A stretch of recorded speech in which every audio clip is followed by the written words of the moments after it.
Now batting for the Reds, number 44, the shortstop, Billy Cruz.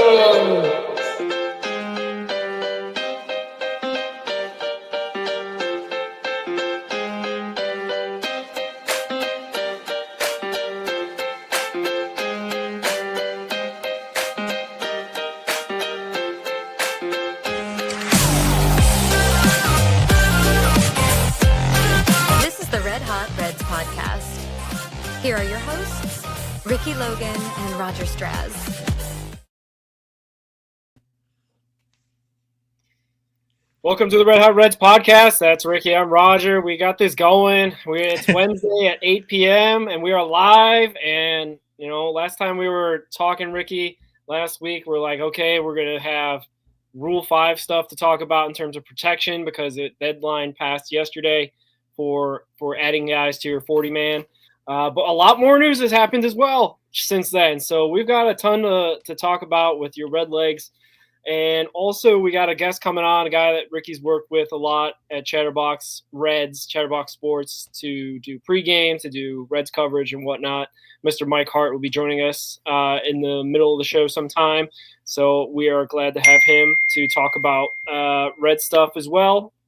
We are coming to a point of the season or a point of the offseason that it should start to heat up, I guess, with news. I guess we should expect it a little bit, Ricky, because it's almost hot stove time where people are going to be signing free agents.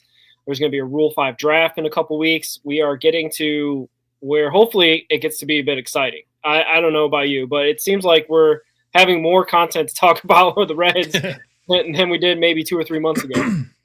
Yeah, and I guess this would be a good time to bring up that, we have a sponsor. Oh, yeah. We are partnering with the All Gloves Off Media Network, Battle Bites Jerky, Fuel Your Battle. That's premium brisket beef jerky engineered for gamers and athletes who refuse to compromise on performance or taste. If you go to Battle Bites or fuelyourbattle.com and use the code AllGlovesOff10, you get 10% off your order. And we'll have all the links and stuff in the description. And they got some pretty good flavors. They just launched, I believe, on the 14th. And they've got the original recipe. They've got Korean barbecue. They've got spicy sweet, cracked pepper, teriyaki, Reaper. So they got some pretty interesting flavors, and I can't wait to dig into it. I don't know, but what do you think, Roger? What flavor are you looking forward to? Any of them. I'm not terribly a big jerky guy, but the one thing that really draws me to this company as well is that 10% of their proceeds go to the Wounded Warrior Project, which is a great cause to help veterans that are wounded in battle and may need some help that maybe the VA can't help out with and whatnot. So it's a great cause just to support your troops, support your veterans as well. So that's really what gets me. So I'll eat any kind of jerky for those guys. Yeah, and as a son of a Marine, I second that 100%. So yeah, go out there, 10% off coupon, All Gloves Off 10, just to drive that home. Really appreciative of them partnering with us. The shout out to Mike for getting that sponsorship, that deal for us as well for All Gloves Off. So we'll hopefully be able to support them and they support us, and we'll ride that into the sky kind of thing. But back to the Red Legs, Rick. It has been revelatory. I guess that's what happens, right? You have basically an off season where the stories start to come out, or at least maybe more of the details of things that happened during the season start to leak out, start to come out full bore. So much so that we're getting information about the Hunter Green situation, I guess, to put it nicely. I don't know exactly what to call it. We've been talking about Hunter Green being traded, I feel like every single show, at least a little bit every single time. But now we're starting to see the background of why it's been a conversation and an ongoing conversation at that. And I totally forgot about this. It was, I think, Gingersaurus Rex on X out there. He brought up an article that Mark Sheldon wrote back in June when I think Hunter Green skipped a rehab start because he didn't feel good enough to make it. And it was basically on him that made that call. It wasn't anything that the trainers or the pitching staff, coaching staff, whatever made. So, that also spurred some comments in that article that Sheldon reported on about how Hunter Green needs to show some leadership. Hunter Green needs to show, like, I want to get back there on the field as opposed to skipping that rehab start. It sounds like he's got sources inside, the organization. I don't know how high it goes up. I don't know exactly who his sources are. Obviously, he's not going to reveal his sources because he doesn't want to burn bridges, the whole journalism thing, right? Good journalism. But at the same time, it's starting to, all come together in terms of like why this has been a thing. I guess I'm just starting to realize that Mark Sheldon isn't the one that's, he's not the one that's keeping this rumor alive. He's being told that these things are happening behind the scenes. What has been your takeaway from that? It was, and this happened on the AMA. This wasn't even like an article or anything. On Reddit. Reddit AMA is revelatory information on why Mark Sheldon wrote about Hunter Green and is kind of continued to write about Hunter Green possibly being dealt. Yeah, it makes you kind of, I don't know, question some things.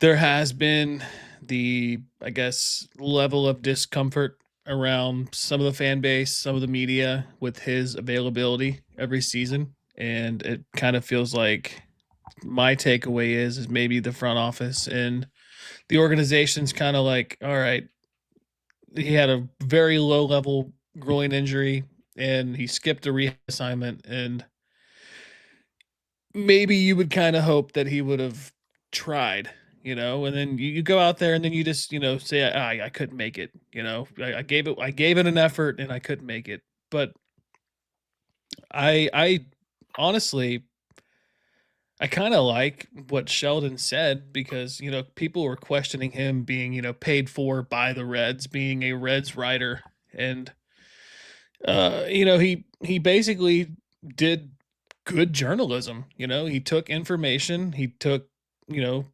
not really rumors, but some hearsay around the organization. And I don't know, it worked. But I still don't want to trade Hunter Green.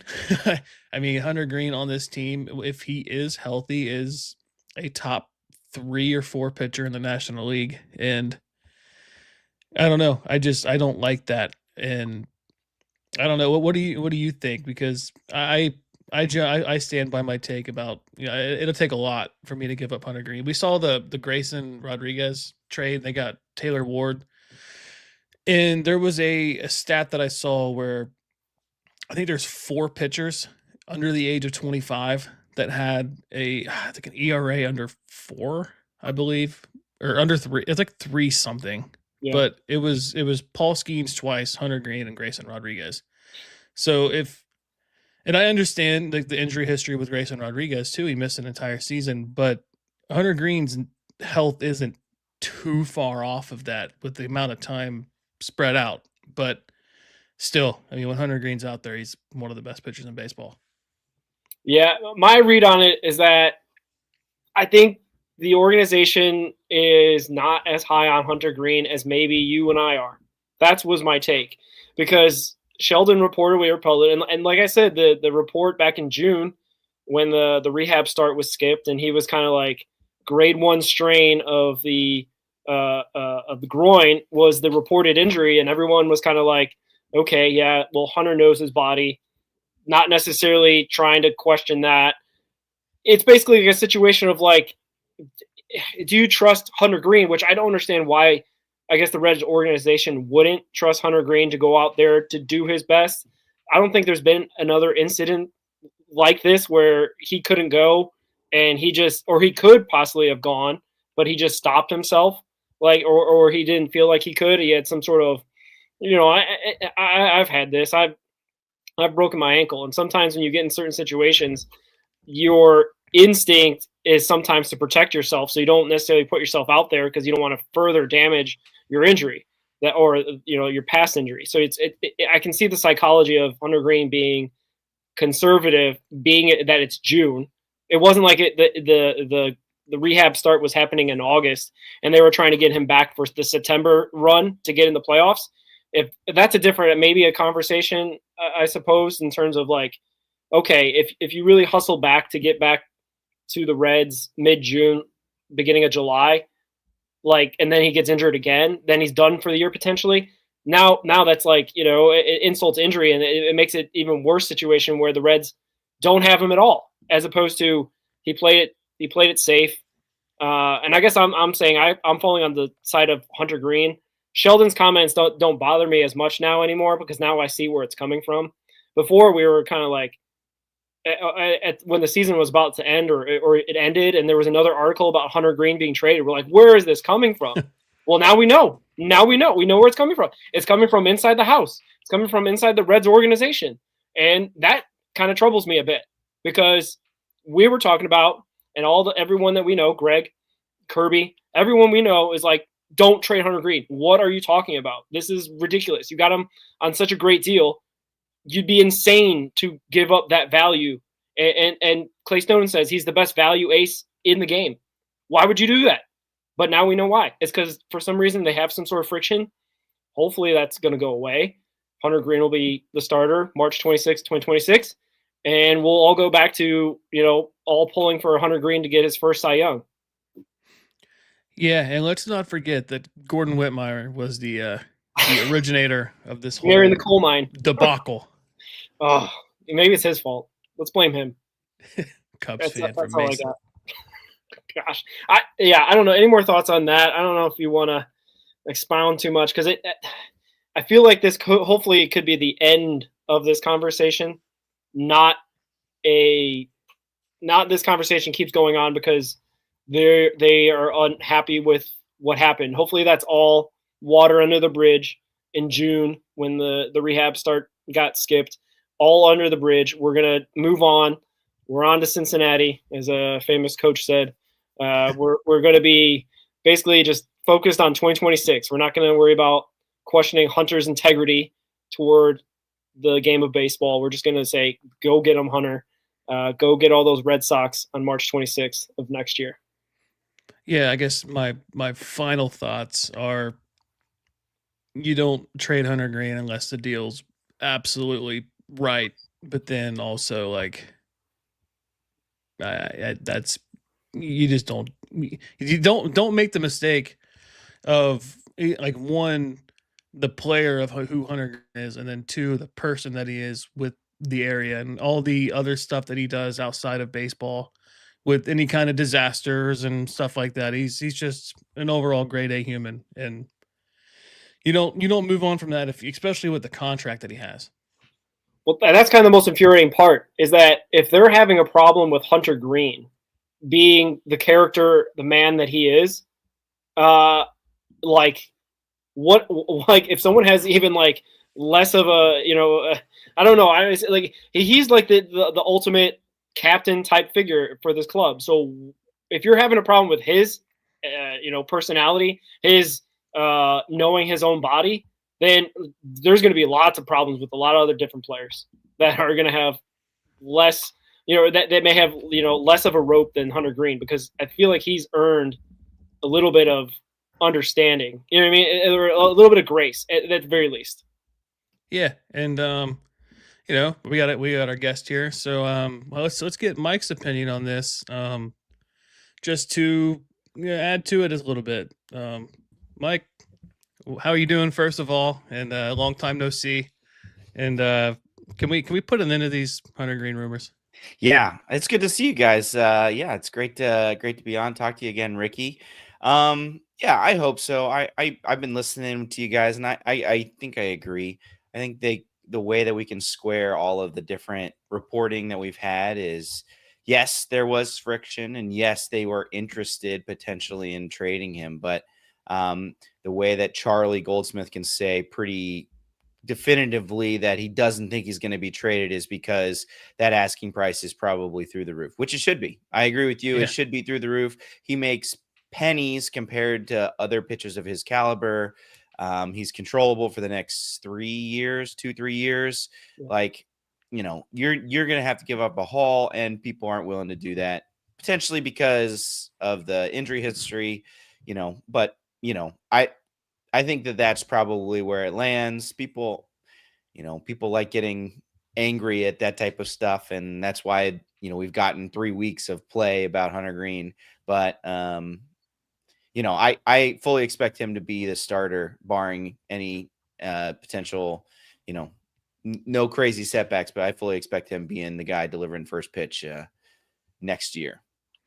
Do you have just spitballing here, but do you have any like dream trade package that you would you would take for him? Because I've always said like I've said it a couple times, like Julio Rodriguez, like you got to give Sure. me someone of like that caliber. Like I want Yeah. multiple years of control, all star. Like that's the kind of player that I'm not taking prospects. Right. I mean, you know, I've heard, you know, there was the Diamondbacks talk, right? So Ketel Marte, but to me, Ketel Marte by himself isn't it. You know, you Yeah. need more. It's What is he, Ketel Marte, 32? Ketel Marte plus, uh, uh, basically, major league arm, somebody like a Brandon Font or something like that they have. So, you know, that's what I think it would take, and that's why I don't think that it's going to happen. You know, there clearly there's I think there's smoke because there was definitely some interest, and then there's the Red Sox or whoever sniffed around and were like, I don't want to give up Jaron Duran and 3 prospects for Hunter Green. So it's like, all right, then we'll keep him. Yeah, for sure. Jaron Duran was probably the one I was thinking, left-handed bat outfielder that we could use, because I feel like that was the reason why this discussion also is still kind of ongoing, is because the organization's like, the only way we can get an outfield bat is if we trade the literal best value for money at the starting pitching position. And it's not necessarily a guarantee to get a haul back, but it's our best bargaining chip. That was like my least cynical view on it. It's like, okay, the Reds org is trying to get in the game. They're going to try to get somebody, but you know, if we're going to deal our best player basically for the value of the money that he's on, it seems like you have to get something significant in return, like you said. Yep. So, I like this comment in the chat. It says some people complaining about Hunter not pitching are the same people mad at Ellie for playing injured. Yeah, I mean that was the other, basically.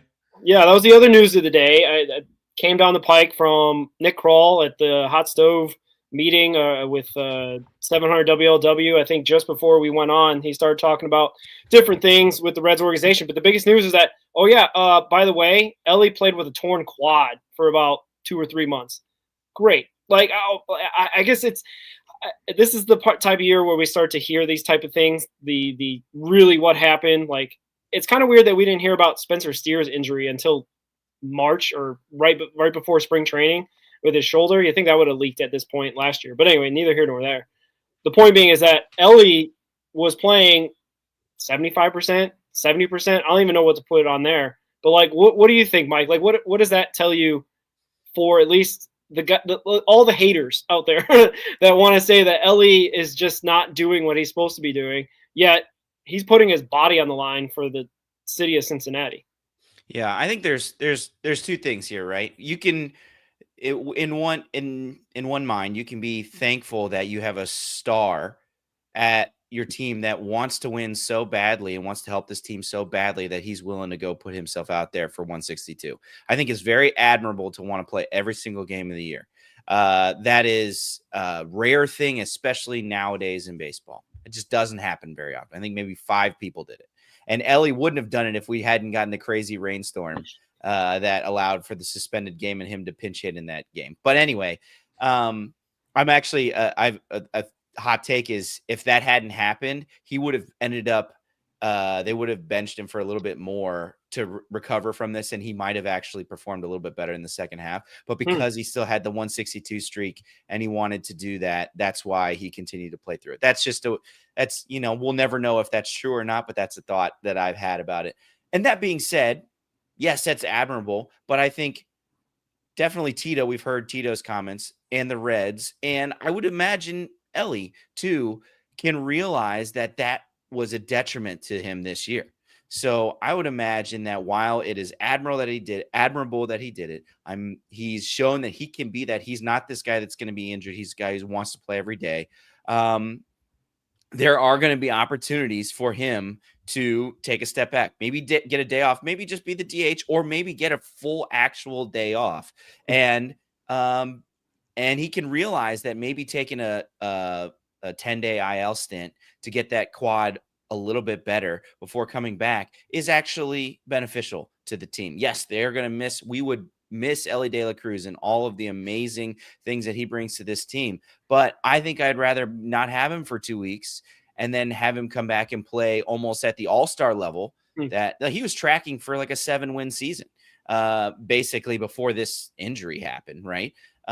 In which we saw a pretty clear correlation to him going into the tank. So I think we got to remember this guy is young. He's still trying to establish himself as a superstar in this league and definitely a leader in this clubhouse. So I understand why he did it, but I also think that after this year, wiser heads may prevail, and that if something like this happens again, he may take the stint off. And I think that Reds fans should feel completely justified with him doing that. You know, I don't know. It's always really tough for me. My automatic assumption with all of these major league or just professional athletes in general is that they want to play no matter what, right? You know, unless proven otherwise by something they say, an article or a story about something, I take at face value that those guys want to play. They want to be out there. You don't become a professional athlete without being ridiculously competitive, wanting to play all the time. So, I didn't have a problem with Hunter Green. Another thing that I think people don't talk about is, remember when he came back, he wasn't very sharp. Like, he came back and maybe he was healthy enough to pitch, but he wasn't pitching very well. So I think there's that aspect of it too. It's just like, yeah, Hunter Green, healthy on his game, best pitcher that we have. No question, really.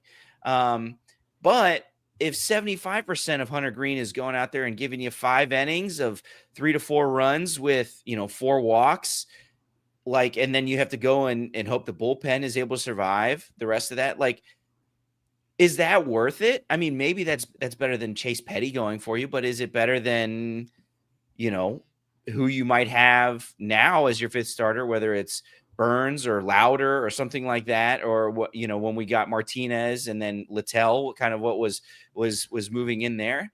I think that there's a good argument to be made. It's just like, hey, we got so we want you firing at all cylinders. We want you pitching at the best of your ability, which we saw him be able to do when he hit the Cubs in a playoff hunt, right? So it's like, I'm much more interested in having healthy Hunter Green.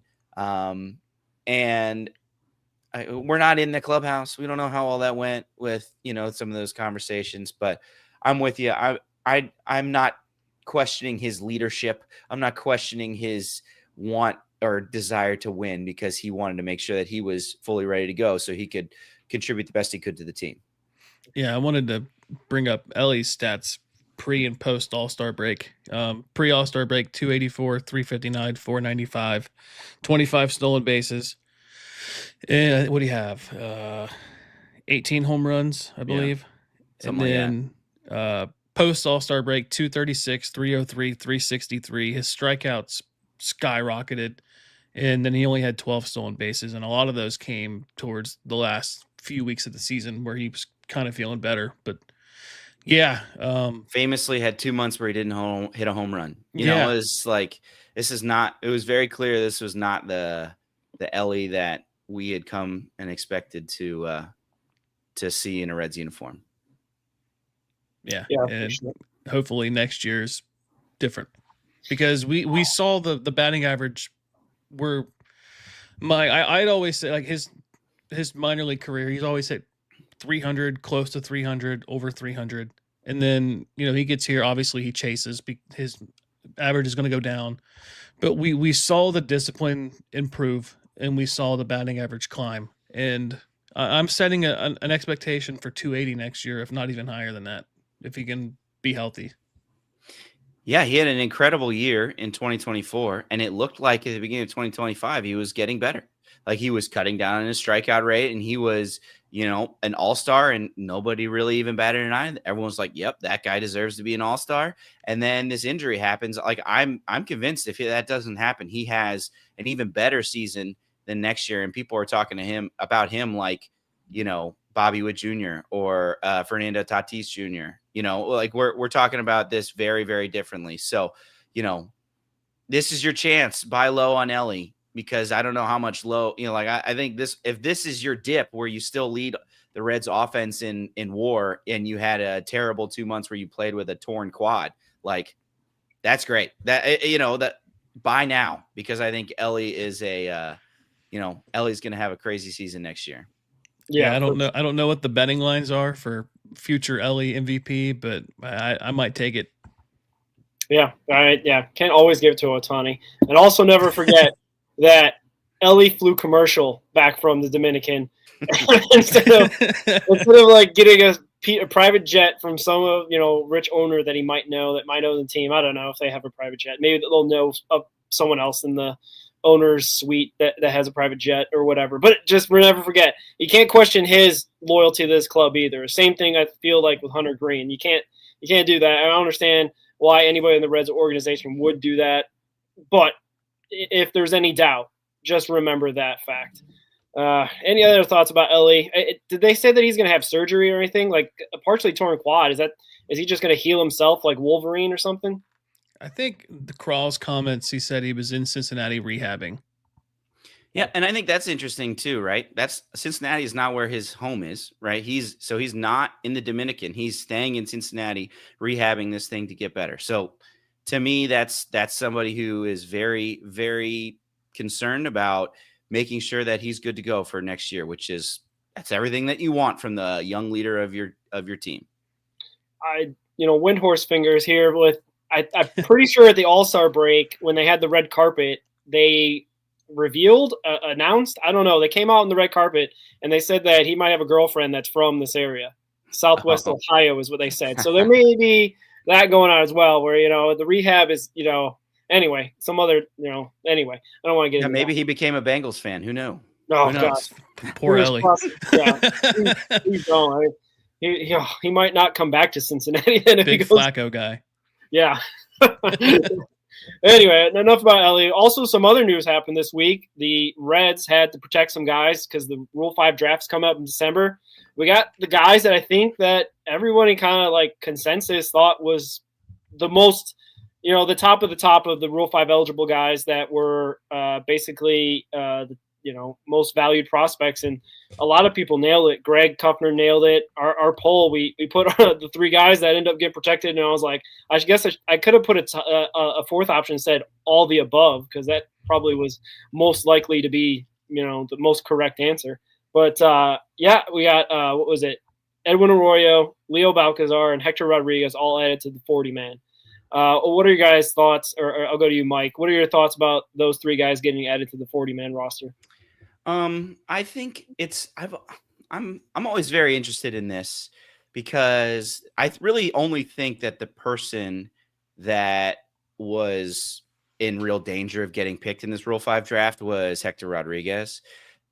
I think what people forget about the Rule 5 draft is not only are they picking, they're not just looking at your team and being like who they want, they're picking from all the other teams. So it's like the pool is huge of people that they're going. Plus, when they do that, they then have to take that player and put him on your major league roster for the entire season, And so, like, I don't know, how old is Edwin Arroyo? 23, 22? Mm-hmm. Like, I think Edwin Arroyo is on this 40-man roster because I think there's a legitimate shot that we could see him more contribute with the Reds and less of a protection from a Rule 5 pick, because, taking a 22-year-old who was in Double-A all of last year and stashing him on your major league roster, like that is just a really hard thing to do. Like we've seen it with the Reds, and even with some of these bad teams, like putting him on your 26-man roster gets tough. And it's just like, this guy has 0 at-bats above Double-A, and you would have to then, expect him to be able to contribute at the major league level. I get that he has prospect pedigree and people may want him in the system and things like that, but it just, to me, felt like a stretch to get him on a major league roster. Maybe like next year, if he were to go and play a decent amount in AAA and play pretty well, especially with how good his glove is. But I that's kind of my thought on it. I wasn't surprised. I would have thought maybe that there would be a pitcher that they put on, just because in my mind pitchers are easier to hide on major league rosters, right? Say you throw 100 and you can't really, or you throw very fast, maybe not 100, and you can't control it. The A's can stash you on the back of their roster. And I also don't know the rules specifically about this, but like pitchers also much more likely to have season-ending injuries, in which you then can be, I think, still stashed on the IL. So I don't know if there are rules in there about if they get hurt, and you put them on the IL for the rest of the year, do you have to send them back? I don't know the minutia of all that type of stuff, but I would imagine, say you bring somebody on, he pitches and they decide, yep, he's making our team out of camp, hurts his elbow in April, goes on the IL for the rest of his year. Do you got to send him back? Does he stay with you? How does that work? I don't know. I think of the IL situation, because we got Brandon Williamson, combined them. Brandon Williamson and Julian Aguilar were both on the 60-day because they had UCL surgery, season-ending surgery. Tommy John, I can't remember exactly, but I think they count toward the 40-man. I think they activated them, honestly, right before the deadline, and they get added to the roster. So if you do value like a Brandon Williamson who was out all year, he would have to be on the 40-man, even though he was on the IL literally all season. Yeah, I don't know. Is he Rule 5 eligible, even with I want to say because he has some major league experience? I don't remember the specifics of it. Either way, might have been. Okay, I got you. Either way, I was surprised. To me, it's easy. Obviously, I'm not a GM, but to me, it's easier to hide a reliever in your bullpen, and than it is to hide somebody like Edwin Arroyo, or even Hector Rodriguez. I think is the most major league ready of all of our prospects that we haven't seen yet, and so that makes sense that they would protect him.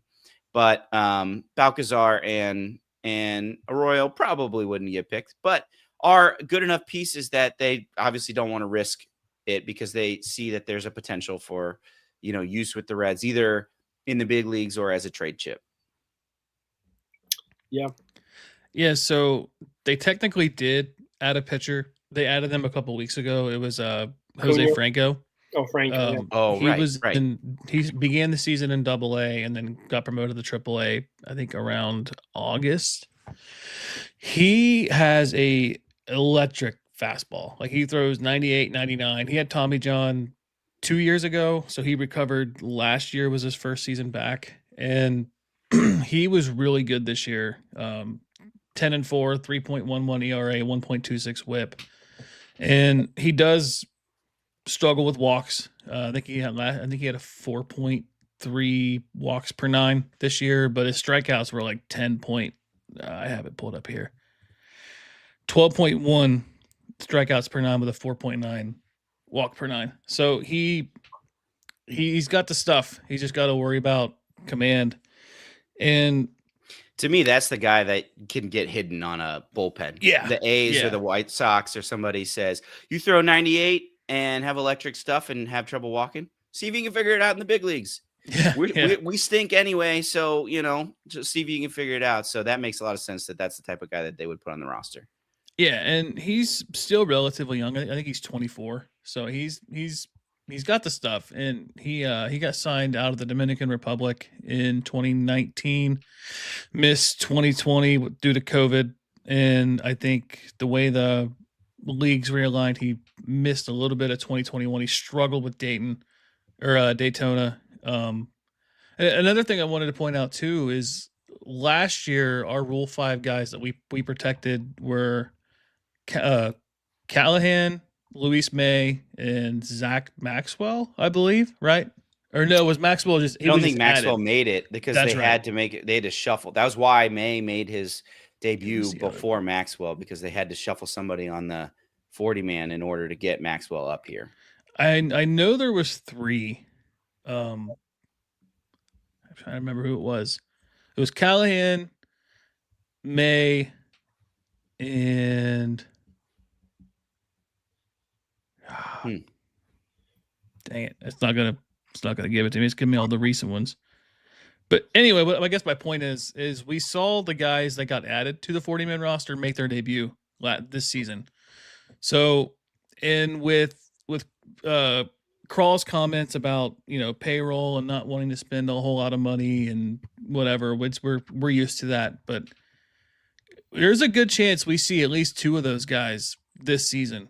And if everything goes right for Balcazar, he could come up towards the end. He could be a September call up. But Arroyo, had he not had the shoulder injury and the surgery in last season in 24, he's probably in AAA this year and would be knocking on the door of the majors at some point this past season. So his glove is really good. His bat is getting better. He was down on the power this year. That could be attributed to the shoulder injury and recovering from that. But Hector Rodriguez to me is my favorite of the 3. Just we need the left-handed hitting outfielder, and he's really improved his chase rate and his approach. He still swings at everything, but he makes contact with everything. And if he can get the discipline down with the way that he makes contact, he can be in a really good hitter. Think of like TJ Friedel, but like better. And he's 22, 21. So he could be, we're looking at Friedel being 29, 30, 31 years old, and we can upgrade to a Hector Rodriguez who's going to be 22 this season. And that to me would be just a good outlook in the future, just because we've had a really bad track record of drafting outfielders and them developing. I mean, I love Austin Hendrick, but he's probably not sniffing the major leagues anytime soon. But I mean, we got lucky with Hector. We traded Tyler Naquin for him and Jose Acuna, and I think if everything works out, we fleece the Mets on that one. Yeah, for sure. The surprising thing for me, and this kind of will somewhat answer this question by Carrick, is I can't believe that they DFA'd Carson Spires, and they have 4 catchers on the roster, technically, with Banfield, the guy they added, Rortvedt, or whatever. Yeah. Trevino and Stevenson. And Ricky's hot take is that we're possibly dealing Stevenson this offseason to get rid of his potential. I mean, he's at 1 more year control, and then he's a free agent. So it doesn't look like he's getting extended from what we've kind of talked about and what we kind of see in the tea leaves, so to speak. But like, I can't believe that they didn't, I think Rortveldt's out of options, so he would have been DFA'd, but I think Banfield's got options. So I can't believe they didn't remove him and outright him to Louisville, where he had been all year, except for they have like 1 game last year, the Banfield game, I feel, where he got like that emergency call up. So like that was the kind of the biggest surprise to me, is that they got this 40-man roster, but the guy they ended up putting, on waivers is, and not a guy that had a great season, but you can't have enough pitching. Not that Carson Spires lit the world on fire when he was the 5th man, when opening day started last year, but I mean, injuries happen. Guys go away for a long time. Guys reinvent themselves, like Ashcraft did this year. You kind of need him. Hopefully he clears waivers and they can re-sign him to a minor league deal or what have you. But that was kind of the biggest surprise that I took away from the 40-man roster Rule 5 deadline. Yeah, I would imagine that Banfield is the first one on the chopping block if we wanted to claim anyone off of the recent DFAs, because that's the guy that, to be honest, he's gonna make it through waivers, right? And I've heard that they might just DFA Rortvedt as well. It's just like, and hope that he makes it through waivers as well. Obviously, he didn't make it through waivers because the Reds claimed him, but at least maybe they can sneak him through while other people are at a roster crunch and things like that. But when it comes to Carson Spires, I completely agree. He's a great guy to have on your team, guy who can come out of the bullpen as your long man, guy who can make a spot start, who's looked pretty good. He's not been great, but this is an undrafted free agent that we got and have developed. And I think what it says more than anything is that we're probably not seeing him this year. They probably are like, he's, whatever he's doing, it's going to take the majority of the year to rehab. People aren't going to want to put look at Frankie Montas, right? Frankie Montas just got DFA'd because he's not going to pitch this year because he's having Tommy John, I think, or he's having some sort of um, uh, elbow issue. So people just don't want to carry somebody like that, especially at a time like this where you have to start protecting people for Rule 5 and all that kind of stuff. So we'll see. I agree. I would love to see him in here. I think he can be a good contributor. He's a good depth piece that you can, you could really see maybe even being an opener for a game, or, he's got a lot of, I see a lot of Nick Martinez light there, right? Somebody who can switch back and forth from being a starter. I don't think he's as good as Nick Martinez, but somebody who's younger and has that flexibility, I think is definitely helpful. Yeah, his numbers pre All-Star break in 2024, he was 3-2 with a 3.83 ERA. He actually looked really good, to where I think a lot of us thought he could be a really serviceable fifth starter. And then he just fell off a cliff in, post All-Star break 2024, 2-5, 7.21 ERA. So, yeah, I mean, he could be, and like you said, a really good like Martinez option. I think Jose Franco could kind of fill that role too this year. I really hope that Louder can stay healthy, and then we can get something long term out of Burns. And you have, hopefully, Lodolo doesn't have the blister issues, and we have a rotation of Green, Abbott, Lodolo, Louder, and Burns, and we feel pretty confident about that. Don't forget about Brady Singer. We still Brady Singer there too. But yeah, and he could be, maybe you go with a 6-man rotation and you kind of give Burns that extra day. You treat the rotation as a 5-man, you just give Burns an extra day every other week or whatever. I don't know how you make that work, but yeah. And I guess my take on Stevenson is like, I don't want to see him traded. I'm just concerned about why they're not making any effort. He was your top catching prospect. He's the only catcher you really feel confident about in the system other than Duno. And we're not going to see Duno for at least 2 years, maybe even 3. So I guess I'm worried about, I understand like the whole CBA in 2026, and you're not going to want to go long-term now because of what the outlook might look past if there's any kind of changes. But it's weird to me that a guy like Stevenson, who's 28, he's still young, and when he's healthy, he's really good, and he's just not getting extended. I don't know who his agent is. Like, it's just weird to me. There's also the aspect too that I would say his blocking actually got a lot better this year, and his biggest detriment is framing, right? And that's going to become even more and more obsolete with the introduction of ABS. So there's lots of things to think about with Stevenson. And to be honest, I think the biggest downside that the Reds or whoever are seeing of him is health, right? The guy has, by nature of where the position that he plays, he's just struggled with injury. I think that if we could pencil him in as, QB or QB1 or catcher 1 for, 110 games or whatever, I think that we would probably be able to expect a lot of really good offensive production there, and basically have Trevino as his backup to keep the legs fresh. But it's pretty hard to feel confident that you're going to get that out of Stevenson based on what you've seen so far. So I would love to be wrong. I'd love for him to go and have a great season. I'd love all these young guys to go and have these great seasons to, get the Reds back to the playoffs. But it's there's only so much that you can expect. Hope is not a strategy. Yeah, for sure. Speaking of hope, trading Singer, and I don't know who you would get in return for a fifth starter, but like I expect that they would get something better than what we gave up to get him, just based off of what he did this year. You're probably getting a solid reliever or a decent bench bat if you were to trade Singer, but you're also going to save $4 or $5 million too. Yeah, I don't know.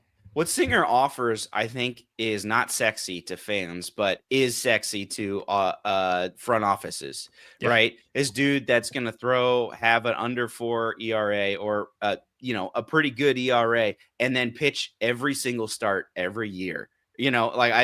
I mean, I don't think he didn't miss a start this past year. Like, that is huge, especially for front offices that are dealing with pitch. Like, look at some of the rotations for some of these teams at the end of the year. They're just decimated. Like, the Reds experienced it in some way with Green and Lodolo and stuff like that, but overall, pretty much held together health-wise. The Cubs or the Mets and some of these teams were just like calling up rookies and being like, I hope you can help us get here, because like you just like out of arms. And so I think Singer actually would command more than we would. Like, I would imagine that if they do, I don't think they're going to trade Singer, because I think Krall is like, we can never have enough pitching. He lived through 2023. He lived through 2021, where just like everyone got hurt. And, Chase Petty was starting games for us. And we were just like, having to really pull the bottom of the barrel there. I think he doesn't want to have to live through that again. I think he's like, we want to have pitching depth, because inevitably there's going to be the 15-day IL for Nick Lodolo. There's going to be the 15-day IL for Hunter Green, which we've already established early in the season we'd be all right with, as long as that means that they are healthy for us for the stretch run. But it's like, I would imagine Singer could command something, and he would be a pretty good trade chip. But I also think Nick Krall is going to hold on to him. That's just my opinion. Yeah, I was going back to get a thumbnail for the video today, and I went back to our debut pregame show for Chatterbox Reds, and you asked me about Singer, and I said, if you could get, I think it was 10 wins and an ERA under 4.5, you have a successful fifth starter. Yeah, and he goes 14-12 with a 4.05 ERA. So there I'll you go. take it. Let's go. Yeah, and like you were saying, Mike, he's provided a stability that we don't usually see. I think they said he was the first Reds pitcher to pitch 30 starts or 35 starts since 2021, since Luis Castillo wasn't on this team and Tyler Mahle both did it, I think, in 2021. So, like, that's something that you don't see in the Reds organization very often. As much as we love Hunter, he doesn't have the longevity, and he gets himself into little nagging injuries that keep him out. That he hasn't. I don't think he's ever done 30 starts, as far as I know. So that's like, or even getting close. I think maybe he got 25 one season. But anyway, point being is that he does have value that isn't obviously fantasy numbers worthy, right? But we'll take that, because if he's out there every 5 days, that's something you can depend on. Might not be always the sparkling A stuff, but we'll take it. We'll take it here in Cincinnati. Yeah, he gave us 10 games with 7 strikeouts or more this year. So, Right. I mean, like, that's good pitching. And not only did he do that, he led the team in innings pitched. So, I mean, that's a really good pitcher. And like you said, it's not sexy, but it works. Yeah. Also a great dude. That's another underrated thing. Great dude. You ever listen to an interview of him? It's always like, Stevenson called an incredible game. My guys were great behind me. It's just like, that's the type of guy that you love having in your clubhouse.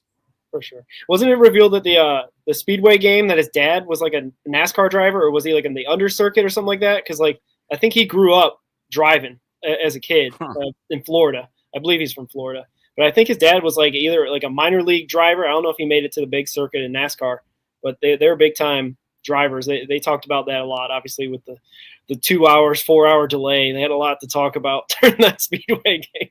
Yeah. If you can remember back to that. So his dad Brett Singer was a professional road racer and raced street bikes around Daytona. Street bikes, like motorcycles, huh? Man, Yeah. That sounds more dangerous. Yeah, and also shout out Brady for when he got that contract with Kansas City, and he paid off his parents' debt and everything. So, like you said, great dude. For sure. And Dak, no, we're not going to trade him to Colorado, unless you give us what's that outfielder who's a Gold Brendan Glover? Doyle. Yeah, you can give us that. If we do that, I'll do that trade. That's about it. But anyway, moving on. I don't know if you guys saw this as well. Fangraphs, notorious projections website, very analytic based. and whatnot. Not necessarily the analytics is what it is. I don't know what your take is on it, Mike, but we're midway. We'll use it if it helps our cause in terms of getting in the right players in the right situations to be successful. But I don't think it should be the end all be all. My example is that I think Fangraphs predicted the Reds to win 77 games this year. So it's not always right, not always on the money. And to have projections, the 2026 Zips projections come out, it feels like super early. I don't know if they usually do it this early, but they had the Reds, the WAR numbers of the players that will probably play most of the season, and there were some notable ones. I think McLean had a pretty nice number at second base, but like some other guys like Marte out in the outfield, I think he was like a .1 WAR projection or something like that. I don't know. There's a lot to be said about this. Do you have any takeaways or anything from this, Mike? Yeah, my initial takeaway is, man, they still really don't like Noelvi Marte. .1 WAR for him out there. Now, here's the thing: a lot of these projections, they vary in where they take their information from. But from what I remember, and I could be wrong here, but Zips, or the Fangraphs projection, is pretty heavily weighted on past performance, right? And so obviously we have the last 3 years, I think is kind of what they do, and then they try to project for it. So obviously we have last year where we saw Marte break out and be much better than we were expecting. But then we have the year before where he might have been the worst player on the Reds, and so there's trying to figure out, okay, well, is he 2024 Marte or is he 2025 Marte? So I think that is part of what's playing into that. You got to also remember that I think projections, just by nature, are kind of looking for the 50%, right? They're kind of falling in the middle. Like they'll do win totals and stuff like that for each team, and very often they don't even, very rarely do they even project somebody to win over 100 games. So obviously I don't think anyone won over 100 games this year, but we have seen in previous years many different teams win over 100 games, right? Because teams outperform what they have. Like what the Reds did is I think everyone can agree, overperformed what anyone really expected, and what 84 wins, right, or whatever. And getting to that was maybe a 75% outcome or something like that. So do I think their projection was low? Yes, obviously. We all have Reds colored glasses and think that our team is great, and all we need is another year to go win the World Series. But I think there's a level of just like where everything kind of shifts towards the middle because it's a projection. So like you said, I take these, they're interesting things to take a look at, but I disagree with some of them. Yeah, I'm looking at some of the projections for next year now, and I'm looking at the batters' top near age offensive comps, and I don't really like what I'm seeing. They got Ellie compared to Yohan Moncada as a hitter. What's funny though is like some of the ones that I really kind of I recognize. They have Will Benson's comps to Mike Cameron and Kirk Gibson for just hitting profile, I guess. Interesting. Where is this? This is on StatCast? It's on Fangraphs. They tweeted it. Okay. And it goes to the website. They have all the projections. They have Sal Stewart as a 1.4, or no, they have the DH spot in general as a 1.4 WAR. I'm going to assume that Stewart probably has the highest of that WAR out of the four, with Stewart, Lux, Stevenson, and Encarnacion Strand, Steer. They have Steer as a 1.5 at first base for WAR. Yeah, I'm looking at those hitter comps now. There's not a lot of names on here that I'm liking how we're comped to. Yeah. A lot of people I have not heard of. Here's one. Christian Encarnacion Strand was Juan Juan Francisco. Francisco. Remember that Yeah. guy? Yeah, Remember that guy? I thought he was going to be the next big thing. Terrible. That's interesting. I wonder how that happens. But anyway. Matt McLean, Tony Piet, Yon Moncada, and Antonio Perez. TJ Friedel, Al Spangler, Chris Prieto, and Johnny Damon. That's a good comp. I kind of see a little Johnny Damon and TJ Friedel. Yeah. Yeah, I guess all in all, I'm trying to say is like, is this something that, do you think that even like players look at and whatnot, is this something they even take into an account? I don't know. It seems so I would assume early. not.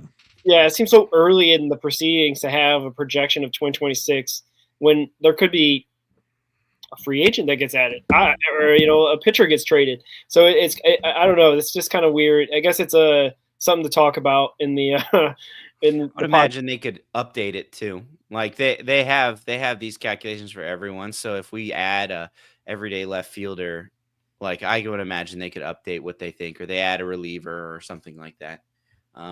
Yeah, I think there's that aspect of it too. Once you kind of get the framework of it, you can kind of move the pieces around. Because really, what it is they have to go in and project every player in order to do that. So that I'm imagining that's probably what takes time.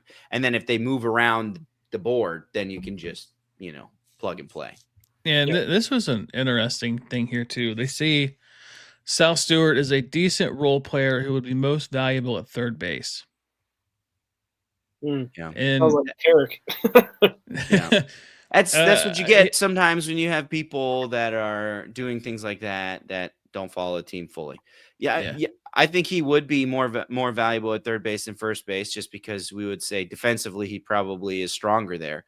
But it doesn't take into the fact that you have the best defensive third baseman in the game actually at third base. So there's pros and cons for all of that. And it's hard to project. Like maybe Sal Stewart is in the lab right now, scooping baseballs and getting good at playing first base. Maybe he's going to the Spencer Steer School of first base improvement so that he can be the starting first baseman next year. We don't know. We don't know how these young guys are able to improve over the offseason and stuff like that. So there's where this is an interesting snapshot, but I would highly doubt that it lands where it lands, where it's projected.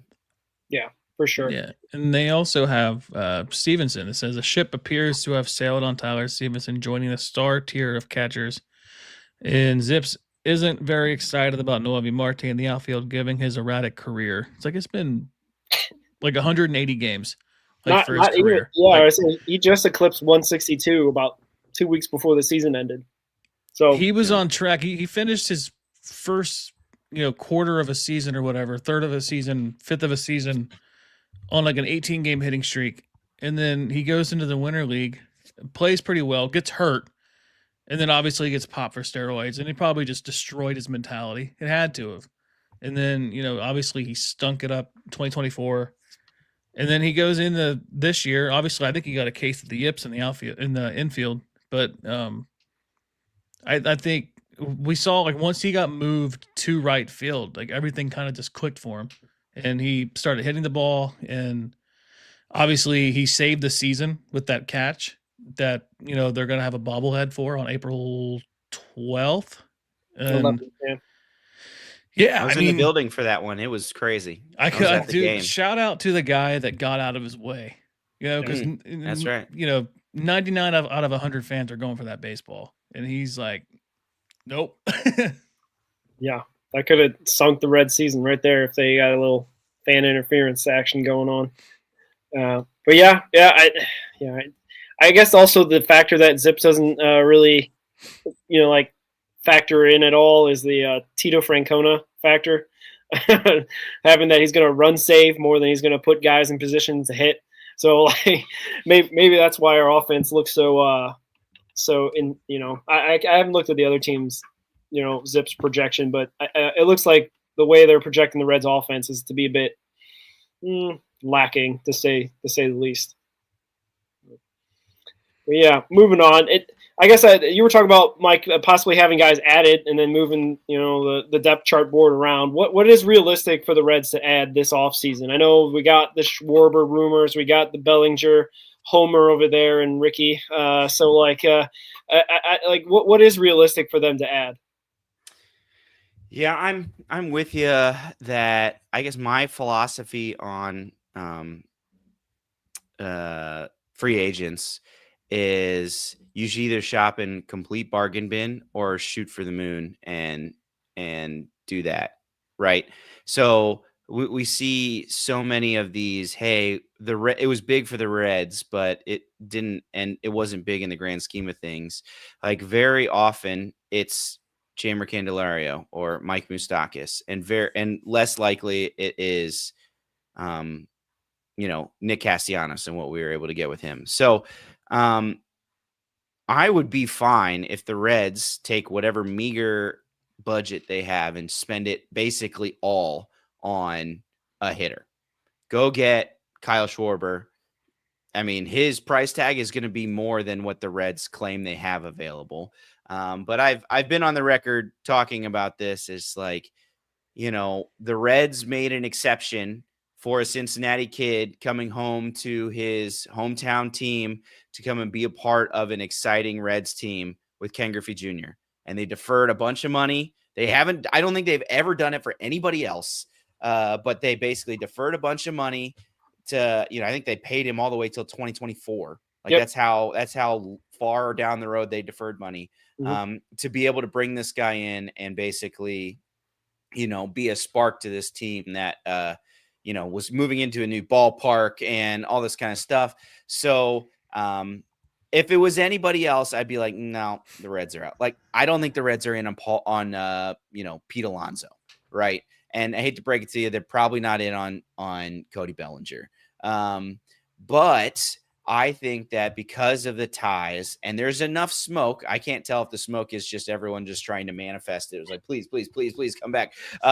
Or if there's actual, sourcing behind, hey, let's try to get this one here. I think that if something were to happen, maybe you can defer some money. Maybe you can, make some sort of agreement where you're able to stretch how much you announced you have 15 to 20 million. You're like, you know what? But we'll spend 25. We'll find that. We'll shake the couch cushions and find the extra 5 million to be able to, make this happen. And I get that could basically mean you do no other big name. You basically just sign DFA people and, minor league deals. And I think I'm okay with that. You just add a huge bat into this lineup. You roll with your pitching development. Maybe you get a couple, minor leaguers like on a Scott Barlow type thing where you're able to bring them in and then they are able to join have a couple lottery tickets to see who you might be able to add to this bullpen who's going to need some replenishing. We're not going to want it just to be only some of these younger arms. So it's like, I know that that's not perfect, but I think I'd rather have that than we sign a couple $3 million relievers, a couple Austin Hayes types, and, pick up Colin Holderman off of waivers. And we're like, all right, let's go. Let's run this back. To me, that's I would much rather you try to do something, bring in Schwarber in. Yeah, my fear with that is because we've seen the home run players just be complete failures the last two with Mike Moustakas and Jeimer Candelario. I don't really count Castellanos as a failure because he was an all-star in his second year, but you could. I think that contract was great, especially because you opted out and got Sal Stewart for it. Like, that's exactly the type of thing that I think the Reds should do. Sign more Nick Castellanos and let him leave right at the peak of his power. My fear is that they get gun shy and they say, yeah, well, we could probably pony up the 22-25 million to get Schwarber, but they're going to go out and get a Rhys Hoskins and a Jesse Winker, bring him back, Alex Verdugo, Michael A. Taylor, like some of those, like probably cheaper players like a Lane Thomas kind of pickup, I wouldn't be too mad about because Lane Thomas has a lot of power. He just was had a down year last year. He could be that bounce back candidate that they like to go after. He could be the Austin Hayes of next year. The Cody Bellinger one for me is it's like I know it's not going to happen, but his numbers in Great American Ballpark are elite. I mean, he's a great hitter, but like his numbers, it's like 329, 9 homers, like 7 doubles in like 22 games. Like that's Go look up Lane Thomas's numbers at Great American Ballpark, and you'll be like, sign this guy for $2 million tomorrow. So I'm cool with that. Like go get because he's only 30. So like go get Lane Thomas. Like he would be, if you're not going to re-sign Andujar, like Lane Thomas would be that guy that I would want to fill his shoes. But I would even be okay with bringing Andujar back if they can get him on a decent deal. But like I want Schwarber or I want Suarez. I want one of those two guys that can hit 40 home runs plus, drive in 100 plus, because we've seen how many times this year bases loaded, nobody out, nobody scores. And all it takes is one of those guys to have the right spot in the lineup fall and they drive that guy in. So that's my biggest issue. But I just fear that they get gun shy and they go for 3 or 4 of those guys that I mentioned and not Schwarber or Suarez and 1 or 2 guys. Yeah. And that's why it's like the ceiling on those type of deals isn't very high, to be honest. Now, but I just like, to me, like you talk about some of those failed contracts, like Schwarber is so much different than that. Schwarber is on a different level. Schwarber got second in the MVP voting this past year. Like he's on a different level than a Candelario and a Moustakas, in my opinion. So yeah, I understand why the Reds might do it, but it feels like the circumstances could be just right for the Reds to do something that they very rarely ever do. It's like they make an exception for one of their own, right? They are willing to do something to win the headline, and I really hope that they do that. Let's hope so. Yeah, because like imagine Ellie has his bounce back year. Matt McLean is a league average hitter, and Spencer Steer doesn't have the start to the season that he had last year.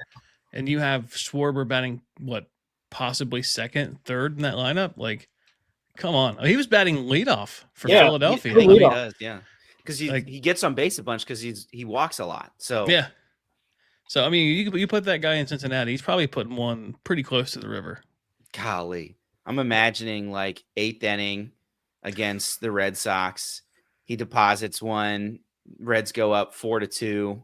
And wins the game. Just like, I mean, dude would already be a legend. If he were to sign in Cincinnati, he would build a statue. Yeah, like, but it's just like that happens. It's like build a statue right now. This dude, give him whatever he wants because it's just like this is the hometown hero. Does Ian Jabot get the save that day? God, no, he's out. I was at that game too. I was at that game as well. I went to opening day last year, and everyone in the crowd was just like, what? Who? Everyone on TV watching as well. Yeah, we were just like why is he the one? What are we doing? Yeah, it was not great. And then it happened exactly how we expected. Yeah, not the greatest opening day memory, but at least it didn't cost us a playoff spot because that could have been disastrous. Because that'd be, I guess, would have been the one game. Yeah, the first thing you point at is that and getting swept by the Athletics. So. Yeah. Speaking of the other guys, though, that possibly could make their Reds debut, do you see any? I think you mentioned Hector earlier. That Hector Rodriguez could be a guy that makes his Reds debut in 2026. Are there any other guys you're looking at in the minors, or do you think that I don't know, Reese Hines should get more play, but he's already obviously been up and down. But any other minor leaguers that you're looking at to make their debut in 2026? Yeah, I don't know about debut. I know that Blake Dunn ended the year playing very, very well. Now, I don't know. The appetite for Blake Dunn on this roster is not very high from fans, I would imagine, because of how poorly he's been. But, he's the kind of guy. Remember, he got hit in the head a couple times and, like, has dealt with different – he was kind of put in a tough situation when he did come up, which he was kind of the small side of a platoon. And that's always tough on somebody, right? To be honest, if he's going to get play in the lineup, he's going to have to get better at that, right? He's going to have to be like, you're going to play against lefties. You're coming off the bench to hit against lefties. You better do that. Do what Andujar did, right? It's like that's not the easiest thing to do. It's like knowing that you're going to play 2 times a week, and when you do, it's going to be very limited. So, I was very encouraged with what happened at the end of the year there. With him and he resigns, but we'll see how that ends up going with all that. I like what Sean says in there. Kunzel, obviously pitched very well this year. Got the loss in the championship game in the AFL. Unfortunately, gave up 5 runs to lose. Unfortunately, but like that's definitely an arm that I would imagine it's going to depend on what we get, who we end up signing for the bullpen, because there's going to be some holes to fill. Suter, Pagan, Mole. Well, I guess Mole hasn't officially been done, but I would imagine probably is gone. Jabot, people like that, Suter or Barlow as well. Like there's spots for people. So I would imagine if he continues to pitch the way that he has, we'll see him there, and that'll be cool to see.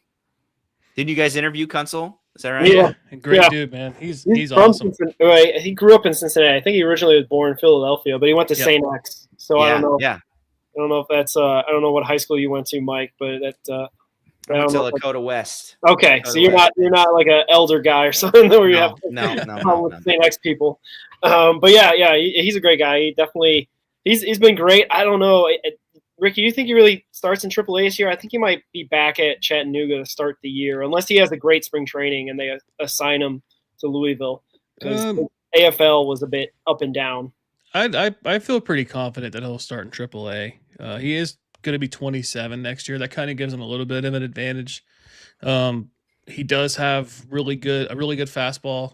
He noted to hit 101, I think 102. In the AFL, he hit, I think the highest is 98. But when he was pitching in the independent league, what is it, the Frontier League, he hit 103. Yeah, but it also wasn't a strike from him personally. He owned up to it. He didn't try to show it up. But he was a cool interview, man. It was just his answers. We did like a rapid fire where it was ice cream truck shows up to your room right now. What do you pick? He's like Grater's black raspberry chocolate chip. I'm like, let's go. That's my Cincinnati guy. I love that. Yes. Yeah. Well, our take has been that instead of getting La Rosa's pizza after 11 strikeouts or whatever it is, that we should get free Grater's ice cream. I think we need to switch up the sponsorship there. I like that. But yeah, also Carrick was talking about Francisco Urbaez. That's been my guy I've been watching. He started really well in the Dominican Winter League, in mid-October, but he's been hurt for 2 weeks and he hasn't played a game. I don't know what's going on with him. He's also up there in age, 28. I think he's also Rule 5 eligible. I doubt he gets picked, being the age and the fact that he hasn't even made a major league debut yet. I don't know exactly what's going on with Urbaez. He's kind of a mystery.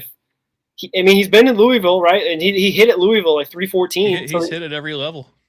He seems like the Chris Velica profile guy to get on base, swing, not necessarily hit home runs. I think he had 4 homers or something like that. So it's just kind of a question of is it because McLean's in his way? He's never going to get a chance, but there's got to be chances somewhere along the line. I don't know, but that's neither here nor there. It's just a guy that I've been trying to keep tabs on, and unfortunately, he's injured, probably at a bad time. Hopefully he'll bounce back and finish out the Winter Dominican League and be able to report to camp in February and be able to catch fire then as well. Did he play short? Did he play short in AAA? Second base. Louisville? Second base. Okay. So yeah. I was going to say if Arroyo gets assigned to I would imagine, my guess is Arroyo gets assigned to AAA and Balcazar gets assigned to AA, so they can both play shortstop. That would be my guess. I obviously, he's hit everywhere he goes. It's always nice to be able to have. But defensively, if you're not going to come up and be a contributor, like a Sal Stewart, with a plus bat, Yeah. you're going to need to find a spot to be. And if you're not good at defense, that's a hard place. Like I would, because if that's truly the case, I've not watched enough to be able to know that. But if it truly is the case, like I kind of almost expect to see Arroyo before I expect to see Urbaez, because that's just, better glove.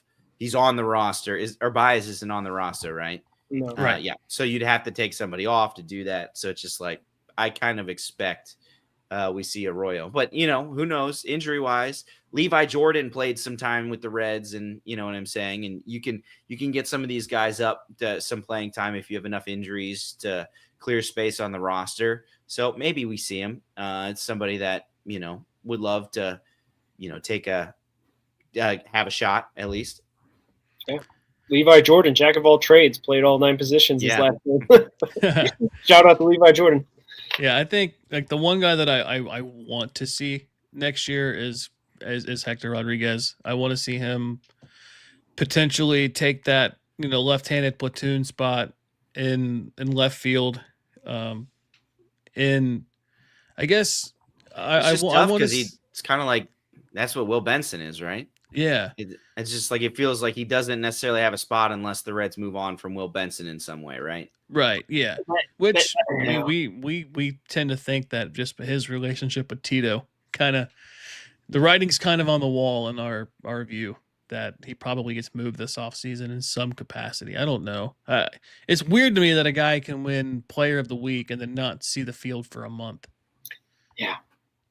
Because I mean, remember it was like he ultimate homered back- we had plenty to say about that, Ricky. I feel like during the season. he homered in back-to-back games a month apart. Yeah. That's the ultimate platoon. Not team from But I guess if I'm not seeing Hector, I want to see what Jose Franco can do pitching, just because I know he does have an electric fastball. He's hit upwards of 99. I don't know if he's touched 100, but he's got a really good slider as his out pitch. But like I said, his command is spotty, and if he can get up, in spring training, work with Derek Johnson, and get around, major league caliber starters, and maybe he can figure it out, because we did see his numbers get better as he rose through the ranks of the minor leagues. So that's a guy that I want to see. And I do like what you said about Blake Dunn, because he ended the year on fire. He hit, I think, 356 over his last 2 months. Like he was on fire. Yeah. I'd love to be able to see something like that. That profile often has a hard time getting the jump to the majors, right? Because you swing at everything and you can make a lot of contact in AAA, but then the jump to major league pitching is it's no joke, Yeah. So CES is a prime example of that. Yeah, exactly. So it's like, if he's able to do that and still make contact the way he makes contact, like that's great. I love to have somebody that is a part of that, has shown some power, but also, strikes out less. But, you never know when it comes to that type of thing where it's just like if you don't walk, you better not, when the competition gets very good, you're going to have to still keep making contact. And that's, it remains to be seen. Yeah, for sure. Yeah.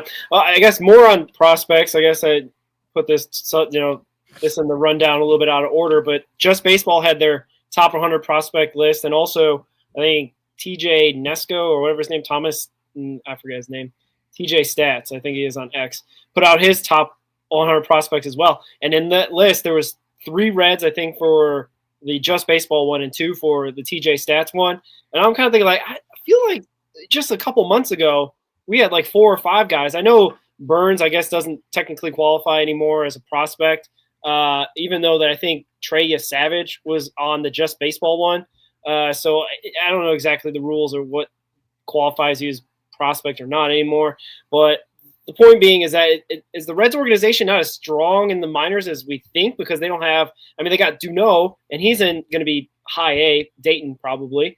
And then they got, I think, the other one for – Collier. Was it Collier? Not Collier. It was I'm going to forget. Sal Stu. Sal Stu was Okay. on the list, which is I'm like Sal Stu played more baseball than Trey. I don't know. I guess maybe they played too much baseball or at the playoff. I don't know how it works in terms of what qualifies, because like Sal Stewart was on both lists and he's played a bunch of games, the whole month of baseball basically. But anyway, the point being is, are we being disrespected a bit with these lists, or is it just a matter of list and we can just say it's November 2025? I think ranking prospects is it's really hard. I think it's part of it too. So, you think about people like there's former or Reds that have formerly been on there, your Chase Petties, your Cam Collier, people like that have had the pedigree that I don't think in any way we have given up on. There's definitely the pedigree to be able to bring people up, but you got to remember, Chase Burns, Rhett Lauder, even, some of the other people that have been come up. Those are really good players that are graduating off your list. So, your first round draft pick the last year came up, became the number 2 prospect, and then like contributed for half of a season with the Reds. Like that's, to me, it's like I will give up prospect depth to have somebody that's able to come in and meaningfully contribute to the major league program right now. Right. That's why Steele Hall, that's, maybe he's good, but is that dude ever going to even play with Ellie De La Cruz? Like, probably not. Dude's 18, 18. And yeah. And they're like, he could grow into his power, could become Trey Turner. It's like, great. But like in 5 years, so there's I don't know. There's a trade-off in my opinion. And then you look at some of these other teams, part of why you have so much quote unquote depth is because they're blocked by star players. This has always been a Dodgers problem, right? They often will have good people that for most other teams are probably playing, but because you have, your top 3 in the lineup are MVPs and, you have a pretty deep lineup, it's not always availability for playing it. So it's always, the number of people you have on the top 100 list or top 50 list or whatever.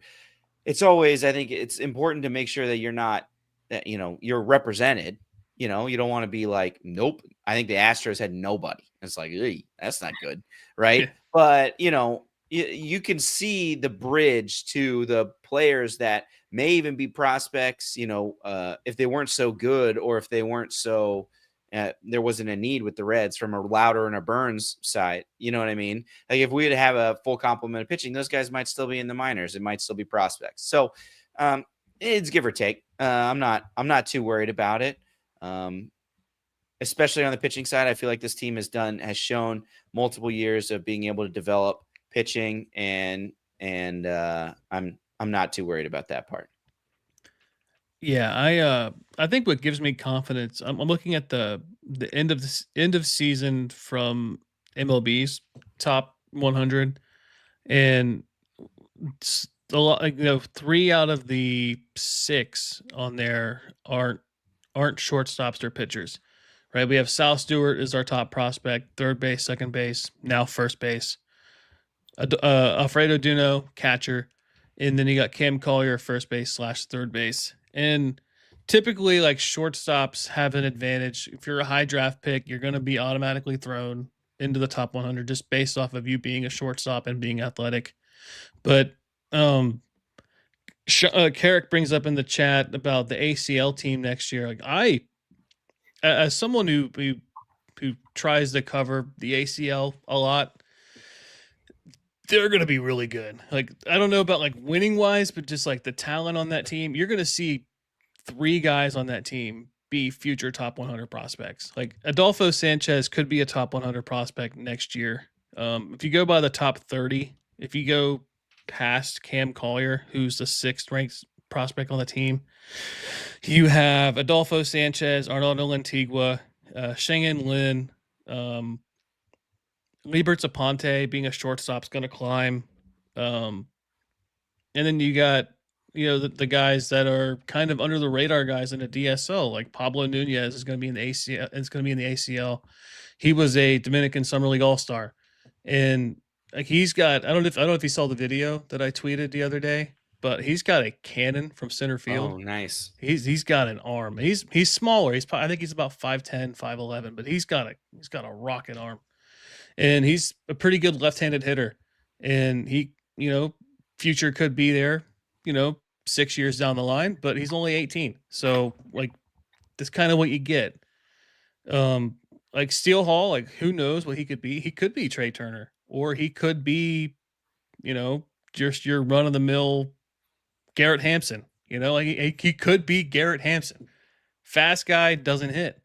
I mean, it's just, you never know what you're going to get with these prospects. And I don't think a lot of people thought Leo Balcazar, 4 years ago was going to be the prospect that he is. And granted, he's only the 23rd ranked prospect on the team, but he had a career high on home runs this year between both levels.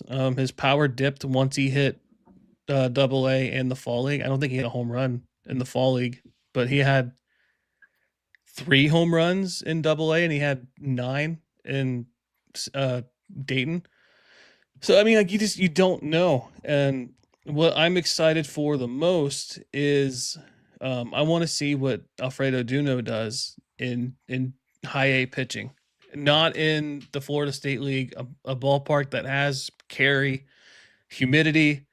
Like, how many home runs is he going to hit? But like, his eye for the plate is what impresses me the most about Duno. Is like he had over 400 on base, and for a catcher, that's just incredible. Yeah, I guess my thing is that we're talking about guys, like even like a Tyson Lewis and Daytona and whatnot, and even Carrick brings up like Iker Rodona is going to be ACL along with Aaron Watson, Christian Lopez. I don't know Merritt's first name, but like I guess that's my concern is that we're not getting a bunch of prospects on the top 100, meaning like our AAA and AA depth might not be there. I mean, Hector's great. I think he's undervalued. He probably should be at least pushing toward the top 100, maybe if he has a good start to the AAA season or whatnot. But like it feels like a lot of our guys are further down the pipe. Like we're talking about 3 or 4 or 5, 6 years from now, aside from Duno, who could be here sooner than later. But like, I guess that's my kind of thing. It's like it'd be nice to have like 6 guys on that top 100. That doesn't mean they're all going to pan out and whatnot. But at the same time, it's like the guys we're talking about are guys that were playing in Dominican League, and you don't hear about those guys coming up in the majors for a while. Yeah, I understand that. I wouldn't say that the Reds are in an awful spot, but I think that maybe just puts a bow on why they need to add some free agency, because maybe in 2023 they had your Ellie De La Cruzes, your Noel V. Marte, your Matt McClain coming. You don't have that right now, right? You have Sal Stewart, who's here, and probably, barring total collapse in spring training, is on your opening day roster. And then you have a 19-year-old catcher who's probably going to start the year in Dayton. So it's like the cavalry is not coming, which is okay. You can go through ebbs and flows, but I think maybe then emphasizes why he's like, if you're going to support this team, you're going to have to do it through free agency. Yeah, I completely agree with that. Yeah, and I'm kind of just browsing through other teams. Like the Pirates, low key have a really good farm system. What is Carter it? Griffin, who's the number 1 overall prospect. Which, I mean, if you finish at the bottom of the league every year, you're going to get high draft picks. But yeah, Connor Griffin is projected. He's going to fight for a roster spot. I think they said next season, going into 26. Bubba Chandler, Seth Hernandez, they're all projected within the next 2 years. I don't know. Did Chandler make his debut this year? Yeah, he did. He did. And he came in and I think he did a long relief. So I think he pitched 4 he started innings 4 games or on something 7. like that, Yeah. right? So he's a high potential guy for them. And then they have former Red prospect Sammy Safura as their 7th ranked prospect, who's projected in 2027. So I mean, they kind of bumped him up quick too. I think as soon as he got there, he went to their AA team. I think so. Look out for the Pirates, man. If they can keep Paul Skeens and a couple other guys together and keep the band together for a little bit, they could get a 4th place division spot. Yeah. Baseball America does this thing, which I don't understand. Maybe there's something there behind it. They do this 2029 projected roster, And it always comes up for me, like in the Pirates. It's like the 2029 Pirates are going to be the greatest team ever because they're going to have Connor Griffin, they're going to have Skeens, they're going to have Bubba Chandler, they're going to have all these guys. And it's Jared like, Jones back, all these people. Yeah. I'm like, that's you know the Pirates are going to pirate and they're going to screw it up somehow. You know what I mean? I don't Like, know, man. They had that run in 2010 through 14 where they put a decent team on the field. Yeah. I mean, and they it's won like, a wild card game. it's like every 25 years for the Pirates. So maybe they're coming up on that time frame, 2029, where they get a couple guys that just kind of pan out. Maybe, you know, somebody's their next Andrew McCutcheon or something. You never know. maybe Baseball's a weird game. Well, let's hope not. Yeah, I mean, as long as Bob is still their owner, it's one thing we can share with the Pirates is fire Bob, is sell the team Bob. You know, Yeah. I think it's Marty's quote. Marty Brenneman's quote's always said, I think, you know, the Pirates are going to be all well and good until they realize and look down that they're wearing loser colors, and they're going to realize that they're a bunch of losers. So it's just it's the only thing that we can hold on to as being just a couple steps ahead of Pittsburgh in that hierarchy and that totem pole. So, but yeah, I don't know. You got anything else for our guest, Ricky? I don't know if you got any other takes you want to get off, Mike. This is our hot take time. Ricky usually's got a couple stashed away in his. Yeah, I usually throw one out there. My one last week was like, I think Lodolo gets traded this offseason, but Yeah. I don't know. Like, I realistically, you kind of want them to because you know they're not going to extend him, and they're not. If they wait too long, you lose your value. So I guess if you can get him going, because his last year is this season, right? Or is it 2027? I think he's got a couple more years for the Dolo. You said, yeah, I think he's up in 22. Is it 7? For some reason, 26. He is through 27. We have 2 more years of him. So this would be the year to do it, because if you do it next year, especially if he pitches well, you know, like raise of you. That's something that you want to move on from if you have the opportunity to. Like if you have Burns could be the replacement, or you know, whoever else you draft or sign or whatever could be a replacement. There's also pitches. It feels like you're selling high. He just had a career year. It didn't end as well as we'd like, but he, you know, blew out of the water his career highs in innings pitched and all that kind of stuff. And it's just like, do you think that he replicates it? I sure hope so, but like, I'm not putting a big bet on that, right? And it's just like, obviously, when he's right, the dude is, you know, he's nasty. He's absolutely somebody I want coming in starting a playoff game for me. But you know, I don't know. If you're going to choose to be if you're going to be a small market team, which the Reds are, with his limited payroll, maybe that's something that you do to get creative. I do have a hot take though that I've been kind of working on. I don't know if I fully believe it or not, but I'll debut it with you guys. Yeah. What if the Reds just build super bullpen and that's all they do? They just spend all their money on bullpen and they run it back with the starting pitchers that they have and a Devin Williams, Luke Weaver, Emilio Pagan bullpen, and roll with that. And you just hope you throw Benson and Hines out in left field. Make it work. Hope that you get bounce back years from McLean and Stevenson even, and you just say, hey, let's roll. So I don't know what your thoughts on that are. I don't think that's what I want them to do, but it would be funny if they just like commit to the bit of just like, all right, we're just going all in on pitching. It's like the undervalued market for us is relievers. So we're going to get in the famously extremely volatile players out there that they win and go do. So I don't know. That's something like, what if they went and did super bullpen? I don't know. We'll see. Yeah. So you're looking at a bullpen of like Devin Williams, Luke Weaver, Pagan, Maxwell, May, Ashcraft, Santion. Like that's right-handed heavy. Pretty good. But that's really good. I mean, well, you got money Caleb to spend. Ferguson. Go get Caleb Ferguson. Ferguson. A lefty. Right, yeah. Yeah, he's your little sprinkle in there. Bring back Suter if you have to. He's your long man. But yeah, I like that. Trade for River San Martin. Trade for him back. Dude, that I don't know if you caught that, but he we had Clay Snowden on. Yeah. And we were talking about him, and literally the next day it was he got claimed by the Giants. Dude, hey, you never know. You never know. Roster cuts come through. They bring in a guy to be a Rule 5. He might not make it. He might not make the whole season on that. We could claim him right back. So, And you're. They say takes aren't wrong. They're just late, right? Yeah. Sometimes, it's just like I wasn't wrong. It was just too early. So, I pulled up Lane Thomas's stats in Cincinnati and signed him right now. dude, he's got over. I think he had 1.1 OPS. He has. Oh, I don't. You've got it in front of you. You should read it. 310 batting average, 22 hits, 7 home runs, 17 RBIs, and 15 runs scored in 19 games.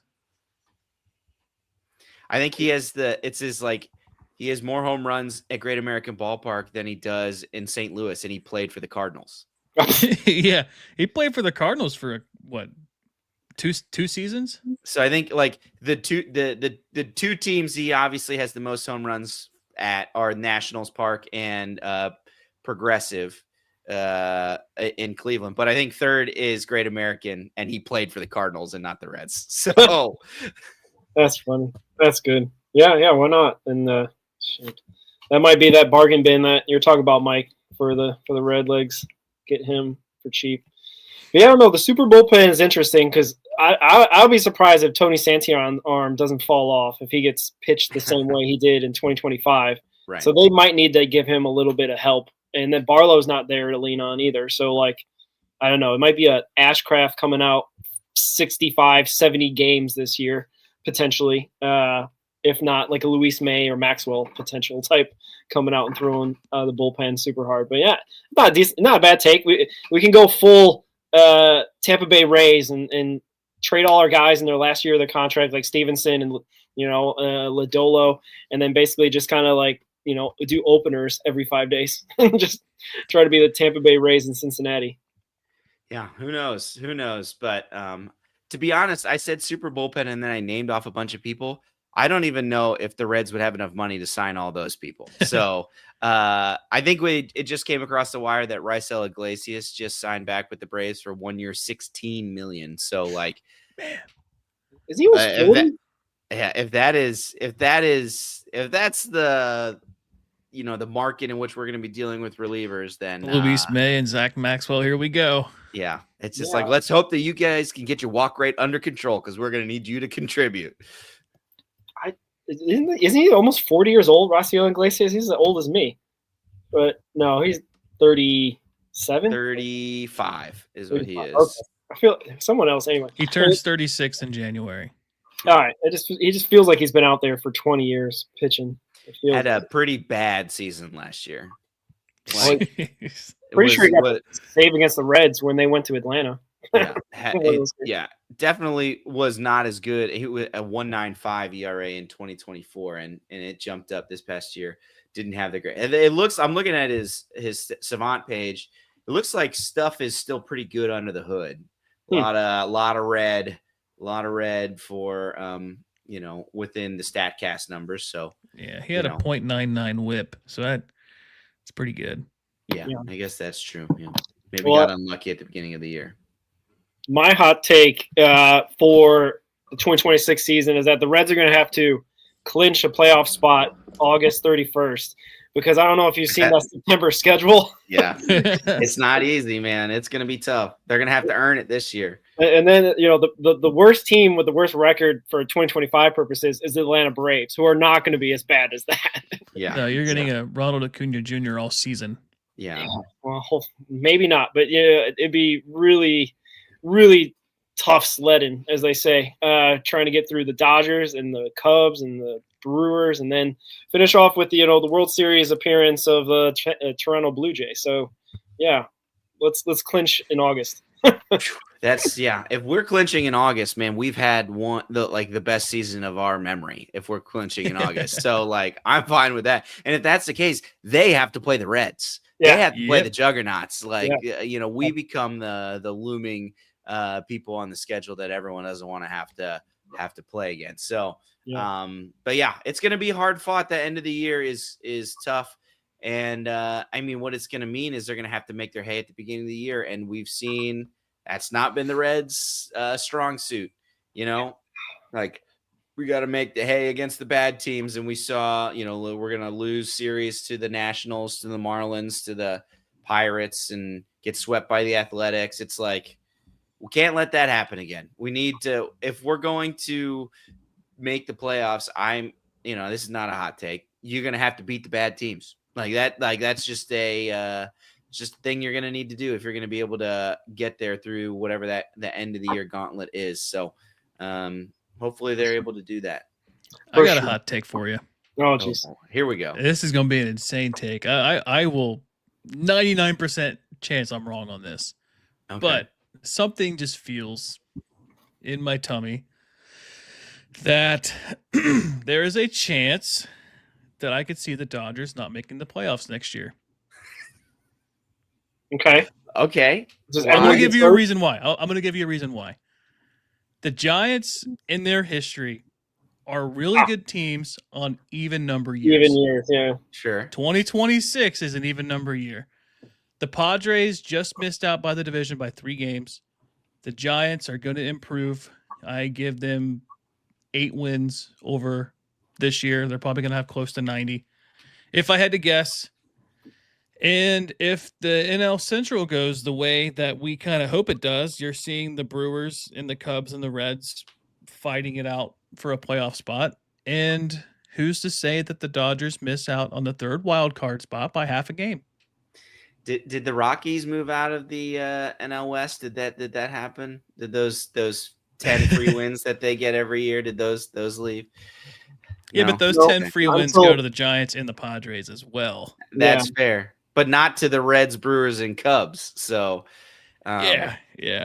No, I'm just like I said, extremely hot take. I'm 99% chance gonna be wrong on this, but hey, I will be on record as the first person to say that the Dodgers are not going to make the playoffs in 2026. But when they go out and win trade the World for Tarek Series, Skubal, they go sign that Japanese guy, the third baseman, was it Murakami or something like that? They trade for Tarek Skubal and sign Cody Bellinger, and then it's just like, well, okay, here we are.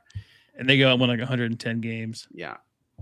Well, that was the thing. I think some betting house. I don't remember exactly which one it is anyway. But like they had them over under 104 wins, and they were way under that. And so I was like, I mean, obviously, they had a lot of injuries this year too. I mean, their formula now is like it only matters in the playoffs. So they were very fine with not having wins. a bye. Even they're just like, that's fine. We have the horses. We just need them to be ready in October. And I'd say it worked. So, having Ohtani healthy, having, that starting pitching staff healthy basically throughout the playoffs is the reason they won, So,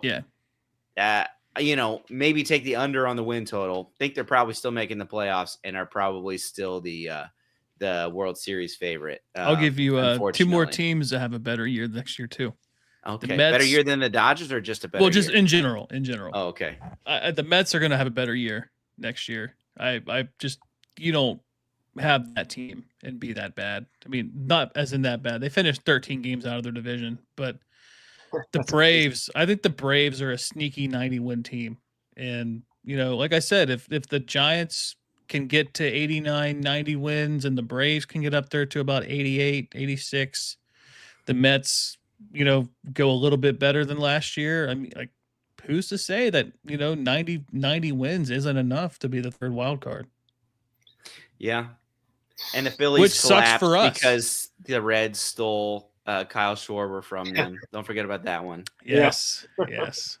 Yeah, we got to get these takes out so that way we can clip it later. That's right. I'm fine with that. Yeah, go ahead.